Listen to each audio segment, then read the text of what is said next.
आपण पाहत आहात बागलाण वृत्तांत, खबरबात महाराष्ट्राची।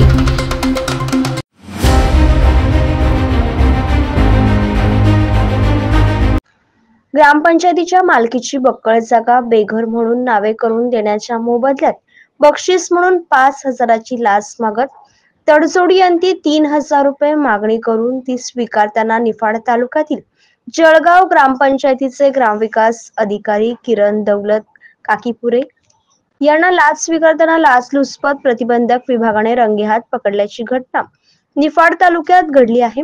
या प्रकारामुळे चांगलीच खळबळ उडाली आहे।